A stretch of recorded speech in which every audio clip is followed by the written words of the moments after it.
Tirupati MLA Bhumana Karunakar Reddy శుక్రవారం సాయంత్రం స్థానిక 46వ డివిజన్ పరిధిలో వైఎస్ఆర్సీపీ నాయకులు పెంచలయ్య ఆధ్వర్యంలో ఇంటింట ఎన్నికల ప్రచారం నిర్వహించారు. ఇంటింటికి వెళ్లి కరపత్రాలు అందజేస్తూ ఫ్యాన్ గుర్తుకే ఓట్లు వేయాలని అభ్యర్థించారు. భూమన అభినయ్ని ఆశీర్వదించాలని కోరారు. ఈ సందర్భంగా భూమన కరుణాకర్ రెడ్డి మాట్లాడుతూ జగనన్న ఔదార్యంతో తిరుపతిని దేశంలోనే ఆదర్శ నగరంగా తీర్చిదిద్దారని తెలిపారు. భూమన అభినయ్కి అవకాశం కల్పిస్తే తిరుపతిని దేశంలోనే అగ్రస్థానంలో నిలబెడతారని వివరించారు.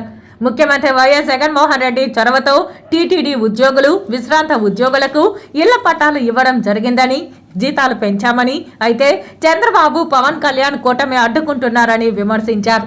ఎన్నికల కమిషన్ కు తప్పుడు సమాచారం ఇస్తున్నారని తెలిపారు. అందుచేత చంద్రబాబు, పవన్ కళ్యాణ్ కూటమిని చిత్తుగా ఓడించాలని భూమన కరుణాకర్ రెడ్డి పిలుపునిచ్చారు.